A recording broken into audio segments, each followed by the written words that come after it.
You're listening to the Bare Metal Cyber Prepcast, created to help you succeed in your educational journey.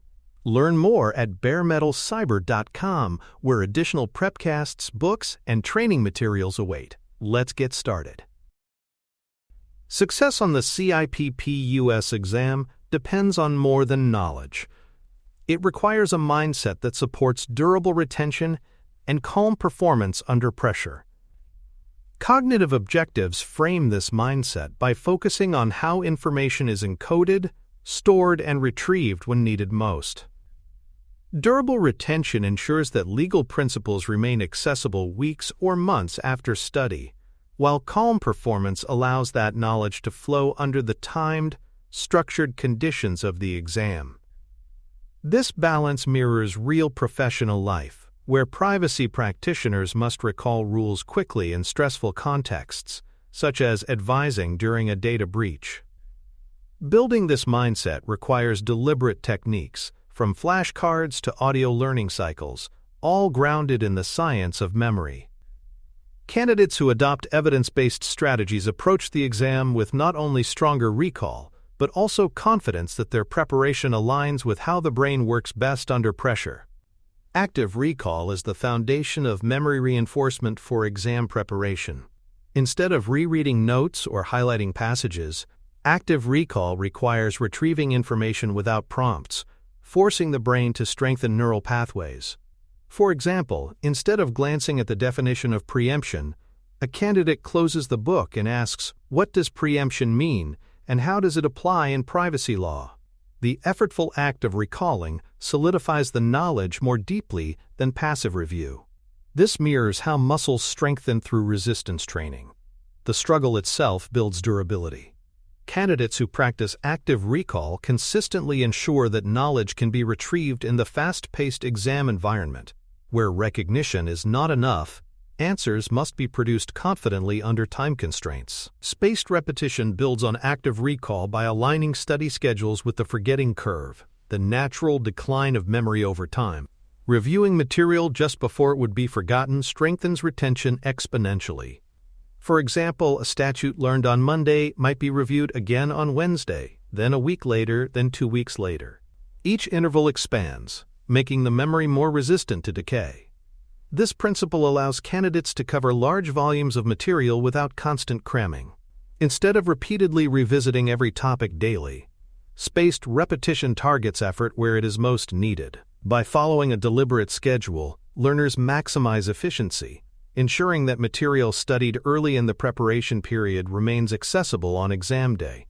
This approach transforms preparation from a cycle of forgetting and relearning into one of steady, cumulative growth. Interleaving domains enhances retention by mixing study topics rather than isolating them. While it may feel easier to master one domain fully before moving on, research shows that alternating between domains strengthens the brain's ability to discriminate between similar concepts. For example, studying constitutional foundations alongside sector-specific laws forces candidates to notice distinctions, such as how general principles differ from targeted regulations. This prepares learners for the exam's unpredictable sequence of questions, where privacy concepts are presented side by side. Interleaving also prevents monotony, keeping study sessions fresh and engaging. Though it may feel less comfortable in the moment, the resulting flexibility of thought builds stronger exam performance. It mirrors the professional reality that privacy challenges rarely occur in neat, isolated categories but instead require integrating multiple domains at once. Elaboration techniques deepen understanding by connecting statutes, regulators, and enforcement themes into meaningful networks. Rather than memorizing that the Federal Trade Commission enforces privacy under unfair or deceptive practice authority, a learner might link this to cases where the FTC issued consent decrees, noting how such enforcement complements sector-specific statutes. These connections turn isolated facts into a web of understanding, making recall more durable and adaptable. Elaboration can also involve creating personal analogies, such as comparing federal preemption to a referee overriding local rules in a sports match. By weaving concepts together, candidates ensure that recall is not dependent on rote memorization, but on meaningful relationships. This creates flexibility in applying knowledge to scenario-based questions, where understanding connections is often more valuable than remembering isolated details. Dual coding adapts memory reinforcement by combining words with imagery. In the context of audio learning, dual coding can be achieved through verbal imagery and structured summaries. For example, when reviewing state-level privacy laws, a learner might imagine a map of the United States, verbally describing which states have enacted sector-specific regulations. This mental imagery, paired with spoken review, strengthens memory through multiple channels. Audio learners can structure summaries to emphasize hierarchy, such as statutes at the federal level, agencies responsible for enforcement, and penalties for non-compliance. By layering verbal and mental imagery, dual coding transforms abstract text into memorable constructs. This approach leverages the brain's preference for multisensory input, making recall more reliable and resilient under exam conditions. Flashcards remain one of the most practical tools for active recall. Effective design requires each card to address a single idea with a clear, testable answer. For example, one side might ask, which amendment protects against unreasonable searches and seizures? With the back stating, the Fourth Amendment. Precision Matters cards should avoid vague or overly broad prompts. By keeping each card focused, learners reduce confusion and build accuracy. This design mirrors exam conditions, where questions demand specific answers rather than open-ended essays. Flashcards also offer flexibility. They can be used for quick reviews during short breaks or organized into structured study sessions. Properly designed, they provide both efficiency and depth, serving as the backbone of a disciplined study routine. The Lightner system enhances flashcard study by introducing tiers that prioritize difficult items over mastered ones. Cards that are answered correctly move to a lower frequency review pile, while those answered incorrectly remain in high frequency review. This system ensures that effort is concentrated where it is most needed. For example, a learner confident in constitutional principles might review those cards weekly, while cards covering state privacy laws appear daily until mastered. The Lightner system aligns with the principle of efficient repetition, reducing wasted time on well-known material while reinforcing weaker areas. This approach creates a self-adjusting study system, allowing learners to progress confidently while ensuring no weak points are ignored. Over time, it builds both mastery and efficiency, key factors in exam success. Audio-first study loops take advantage of modern learning habits. By recording short segments of notes or flashcards, learners can create portable audio reviews. Each segment should be brief, focused, and followed by an immediate retrieval check. For example, a recording might state, "What is the role of the Department of Health and Human Services in privacy enforcement?" After pausing to recall, the recording provides the answer. These loops allow study during commutes, workouts, or other routine activities, multiplying available preparation time. The repetition of hearing and recalling reinforces memory through auditory channels, complementing visual study methods. Audio-first loops are especially effective for those who learn best by listening, making them a powerful tool in modern flexible study strategies. Cornell-style note-taking can be adapted for audio learners by structuring notes into spoken summaries with cue phrases. Instead of traditional two-column paper notes, learners can record brief summaries, followed by key prompts. For example, a spoken note might summarize the Fair Credit Reporting Act, followed by a cue phrase such as consumer reporting agencies. These cues trigger recall during playback, simulating active questioning. This adaptation ensures that notes remain interactive rather than passive. Candidates who use this method create a library of structured audio resources, turning study sessions into guided self-quizzes. The process of converting notes into cue-based summaries also deepens understanding, as learners must distill material into its most essential points before recording. Maintaining an error log transforms mistakes into learning opportunities. Each log entry should capture the misconception, the correct rule, and a trigger phrase to prevent recurrence. For instance, If a candidate confuses the role of the FCC with the FTC, the log might record the confusion, clarify the distinct enforcement powers, and include a phrase like telecom versus consumer protection. Reviewing this log regularly ensures that errors are not repeated and that corrections are actively reinforced. The error log becomes a personal feedback system, much like coaches reviewing game footage with athletes. By treating mistakes as opportunities for growth, candidates build resilience and accuracy, turning weaknesses into strengths before exam day. Metacognitive monitoring ensures that learners remain aware of their own progress and accuracy. Confidence ratings after each study session allow candidates to calibrate perception with performance. For example, a candidate may feel confident in state law knowledge but continue to miss related questions, revealing a miscalibration.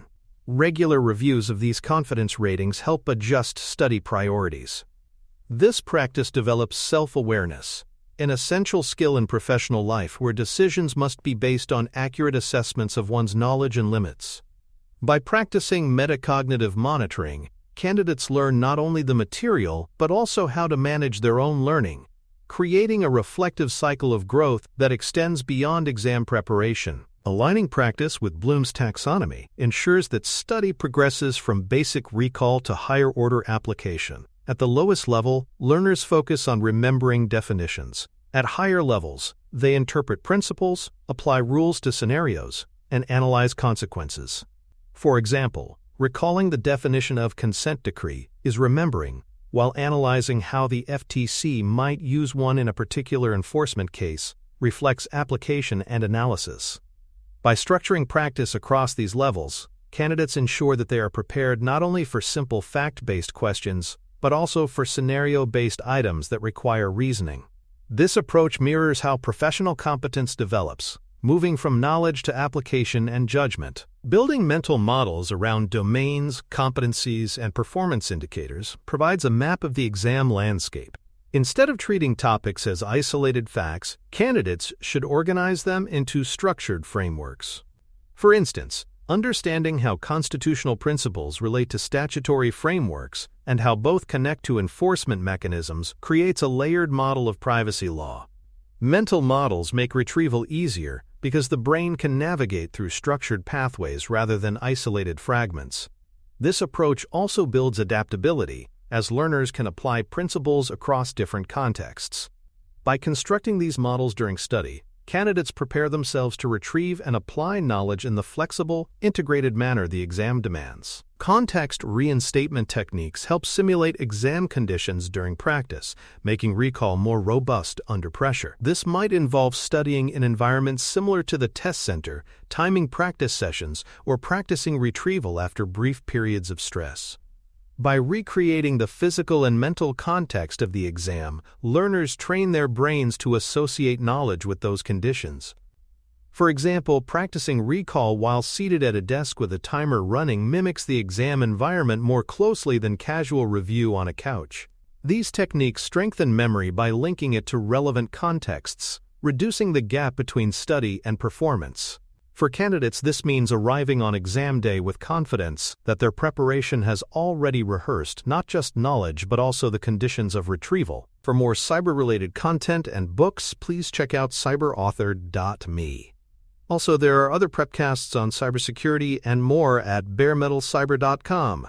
Glossary first sequencing is one of the most effective ways to begin structured study. Privacy law is filled with specialized terminology, and without a stable foundation of terms, it is difficult to interpret more complex applications. By starting with glossary mastery, candidates build fluency that speeds up reading comprehension and reduces hesitation during practice questions. For example, knowing the precise distinction between a consent decree and a consent order prevents confusion when statutes and enforcement cases are referenced in stems. This sequencing strategy mirrors how language learners first study vocabulary before advancing to grammar and conversation. Establishing terminology early ensures that every additional layer of learning rests on a clear and durable base, making it easier to integrate statutes, regulators, and enforcement frameworks without stumbling over unclear words or phrases. High-yield pass identification focuses study where it matters most by combining blueprint weighting with personal diagnostic results. Some domains contribute more heavily to scoring, while others may represent weak points for individual learners. By overlaying these two perspectives, candidates can identify high-yield passes, or topics that offer the greatest return on investment. For example, if a domain carries significant weight on the exam and also aligns with a personal weakness, it becomes a top priority. This method prevents wasted time on overstudying minor areas of comfort and ensures effort is proportional to both impact and need. It is similar to triaging tasks in project management, addressing what is most critical first. Learners who practice high-yield targeting gain efficiency and confidence, knowing their study hours are strategically aligned to exam success. Setting retrieval practice density targets helps candidates measure the intensity of their sessions. Instead of vague goals like study for an hour, learners can define benchmarks such as answering 10 recall questions per minute during drills. These benchmarks push practice toward efficiency, ensuring that study is active rather than passive. For example, working through 100 flashcards in 10 minutes emphasizes speed and accuracy, building the ability to recall under exam timing. Density targets also create measurable goals, transforming study into a performance-driven activity rather than simple time investment. Much like athletes track repetitions or runners track pace, candidates use density targets to quantify and improve performance. This transforms preparation from broad effort into focused training designed to match exam conditions precisely. Reinforcement across mixed modalities ensures stronger retention by engaging multiple learning channels. Reading statutes builds precision, while audio reviews allow recall during daily routines, and short written outputs strengthen active processing. For example, after reading the text of a statute, a candidate might summarize it into an audio flashcard and then write a one-sentence cue in a notebook. This interplay forces the brain to encode information in multiple ways, making it more durable. Mixed modality study also reduces fatigue, since alternating between reading, listening, and writing keeps sessions dynamic. It reflects the principle that variety strengthens learning by preventing monotony and encouraging active engagement. For exam preparation, combining modalities ensures that knowledge can be retrieved flexibly, regardless of context, building resilience for the varied pressures of exam day. Time-boxing study sessions provide structure and predictability, preventing fatigue while encouraging steady progress. By setting fixed blocks, such as 40 minutes of study followed by a 5-minute break, learners harness focus while protecting against overload. These structured intervals create a rhythm that conditions the brain to work efficiently within boundaries. Predictable breaks also make study more sustainable over weeks or months, reducing the risk of burnout. Candidates who time-box their sessions are less likely to procrastinate, as the clear limit makes study feel manageable rather than endless. This method mirrors workplace practices where tasks are scheduled in defined sprints, balancing productivity with recovery. For exam preparation, time-boxing ensures that every session contributes meaningfully without exhausting energy reserves prematurely. Cognitive load management becomes essential when tackling complex legal frameworks. Breaking subtopics into smaller chunks, such as dividing a statute into scope, enforcement, and penalties, prevents overwhelm. Each chunk can be studied and recalled independently before being integrated into the whole. Brief resets between chunks allow the brain to consolidate information without overload.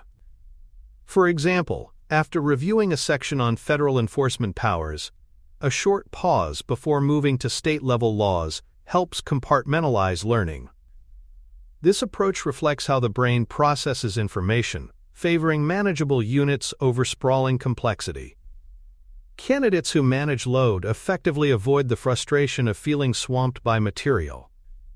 Instead, they build confidence step by step, assembling mastery like a puzzle, one piece at a time, until the full picture emerges naturally and cohesively. Lifestyle factors such as sleep, nutrition, and hydration have a measurable impact on memory encoding and retrieval. Sleep consolidates learning, moving information from short-term to long-term storage. Nutrition fuels sustained focus, with balanced meals preventing the energy crashes that undermine concentration. Hydration supports brain function by maintaining alertness and reducing fatigue. Candidates who neglect these factors may find that study sessions feel less productive despite equal time investment. For example, reviewing statutes after inadequate sleep often produces weaker recall than after a full night of rest. Treating lifestyle as part of preparation ensures that the brain is functioning at full capacity. In this sense, success is not only about what is studied, but also about how the body supports cognitive performance throughout the preparation horizon. Stress regulation is another key factor in maintaining performance. Techniques such as paced breathing, mindfulness, or short pre-commitment routines before study sessions help manage physiological responses to pressure. For instance, practicing deep breathing before starting a timed quiz can calm the nervous system, reducing panic responses that block retrieval. Pre-commitment routines, such as reciting a motivational phrase or reviewing a study checklist, also create mental readiness. By building these habits during study, candidates prepare to deploy them on exam day seamlessly. Stress will always be present, but with practiced regulation techniques, it becomes manageable. Learners who approach stress as a skill to be trained, rather than an obstacle to be avoided, gain resilience not only for the exam, but also for professional practice in high-pressure environments. A pre-exam taper strategy ensures that the final days before testing emphasize consolidation rather than overload. Heavy new learning in the last 48 hours risks fatigue and confusion. Instead, light retrieval practice, glossary reviews, and short audio loops help reinforce knowledge without draining energy. The taper mirrors athletic training, where intense preparation is followed by lighter sessions to preserve strength for performance. Candidates who taper strategically enter the exam rested, focused, and confident, rather than exhausted by last-minute cramming.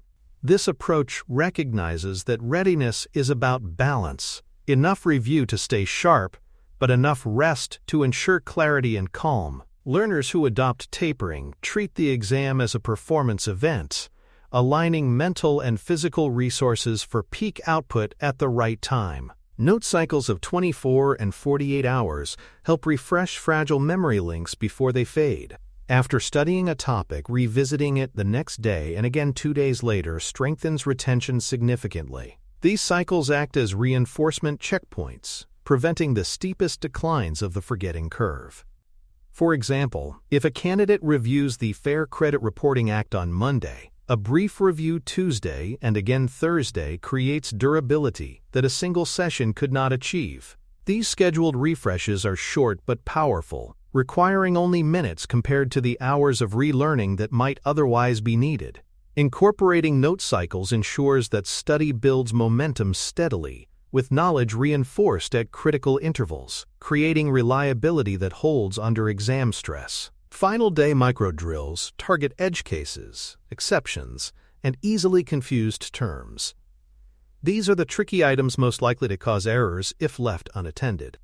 Examples include distinguishing between agencies with overlapping authority or recalling the exact scope of a statute's applicability. Microdrills are brief, concentrated bursts of recall designed to sharpen accuracy on these vulnerable points.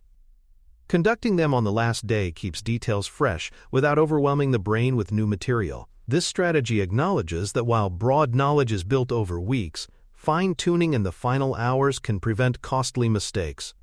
Learners who use microdrills enter the exam with sharper confidence in areas most prone to slip-ups, reducing uncertainty and boosting overall performance. A post-exam debrief ensures that the learning journey continues regardless of the outcome. After the test, candidates should reflect on which strategies were most effective, where preparation fell short, and what lessons can be carried into future certifications. This process transforms the exam from a single event into part of a larger professional growth cycle. For those who pass, it identifies strengths worth reinforcing in ongoing practice. For those who need to retake, it creates a roadmap for focused improvement.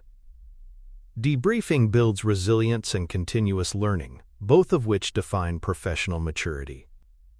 By capturing insights while they are fresh, candidates ensure that effort invested in preparation has lasting value beyond a single credential. Finally, exam study can evolve into professional habit formation.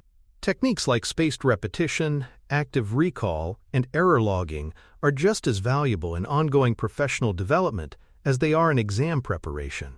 Privacy law will continue to evolve, and professionals who build these habits can stay current with less effort. Flashcards can be updated with new statutes, audio loops can refresh terminology, and note cycles can reinforce emerging regulations. By converting study strategies into professional routines, certificates ensure that their knowledge remains active long after the test. This continuity reflects the spirit of certification, not only demonstrating competence at one point in time, but committing to lifelong learning in a dynamic and complex field. Thanks for tuning in to the Bare Metal Cyber Prepcast, your trusted source for cybersecurity news and insights. Remember to subscribe at baremetalcyber.com so you never miss an update. And visit cyberauthor.me for best-selling cybersecurity books that equip you with expert knowledge. Until next time, stay secure and stay vigilant.